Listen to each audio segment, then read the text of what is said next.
സംസ്ഥാനം അനുഭവിക്കുന്ന മറ്റൊരു പ്രധാനപ്പെട്ട പ്രശ്നത്തിലേക്കാണ് തെരുവ് നായ ശല്യം. അതിന് ഒരു അറുതിയുമില്ല എന്നാണ് കണക്കുകളെല്ലാം സൂചിപ്പിക്കുന്നത്. വാർത്തകളും അതുപോലെ തുടരുകയാണ്.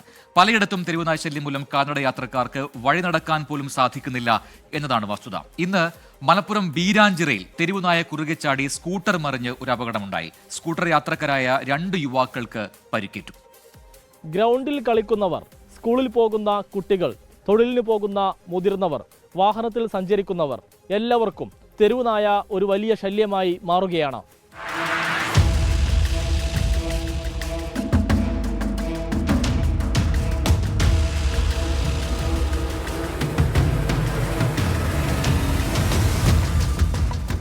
പുറത്തൂർ സ്വദേശികളായ അബ്ദുൾ സലാം, മുഫീസ് എന്നിവർ സഞ്ചരിച്ച സ്കൂട്ടറാണ് അപകടത്തിൽപ്പെട്ടത്.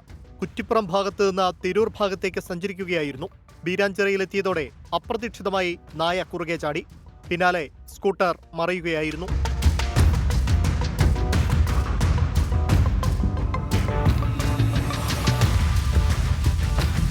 പ്രദേശത്ത് തെരുവനായ ശല്യം രൂക്ഷമാണെന്ന് നാട്ടുകാർ. ഇത് ആരോടാണ് പരാതിപ്പെടേണ്ടതെന്ന് ഞങ്ങൾക്ക് അറിയണില്ല. എന്താണ് നമുക്കിത് ചെയ്യേണ്ടതെന്ന്. ഭയങ്കര 2 പഞ്ചായത്തിൽ അതിർത്തി പങ്കിടുന്ന സ്ഥലമാണ് തിരുനാവായ പഞ്ചായത്തും തുപ്പങ്കോട് പഞ്ചായത്തും. ഇതിൻ്റെ ആരോടാണ് ഞങ്ങളിത് പരാതിപ്പെടേണ്ടതെന്ന് നമുക്ക് അറിയണില്ല. ലോവർ പ്രൈമറി ഉൾപ്പെടെ 3 സ്കൂളുകൾ പ്രദേശത്തുണ്ട്. മദ്രസയിലും സ്കൂളിലും പോകുന്ന കുട്ടികൾക്ക് വലിയ ഭീഷണിയാണ് നായ്ക്കൾ ഉയർത്തുന്നത്. കുട്ടികൾക്കടക്കം ഭീഷണിയാണ്. നിരന്തരം ഈ നായ ശല്യങ്ങൾ കൊണ്ട് ആക്സിഡന്റുകൾ സംഭവിക്കുന്നുണ്ട്. ഞങ്ങളിവിടുത്തെ വ്യാപാരികൾ പല ആക്സിഡന്റുകൾ സംഭവിക്കുമ്പോഴും അവരെടുത്ത് ഹോസ്പിറ്റലിൽ പോകാറാണ് ഞങ്ങളുടെ മിക്കവാറും ഞങ്ങൾക്കുണ്ടാകുന്ന അവസ്ഥ. ഈ നായനെ പിടിച്ചു കൊണ്ടുപോകാൻ പഞ്ചായത്ത് അധികൃതർ അതിന് വേണ്ട നടപടികൾ സ്വീകരിക്കുന്നില്ല.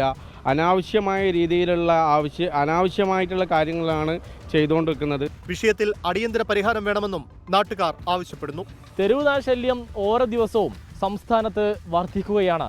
അതോടൊപ്പം തന്നെ ഇവർക്കെതിരെയുള്ള പ്രതിരോധ പ്രവർത്തനങ്ങളും ഏതുവരെ എത്തി എന്നുള്ള ചോദ്യവും ഇപ്പോൾ ഉയരുന്നുണ്ട്. ക്യാമറമാൻ മുനീഫ് തിരൂരിനൊപ്പം സമീർ ബിൻ കരീം, 24 തിരൂർ. പൊതുജനം കഴുതയല്ല സാർ.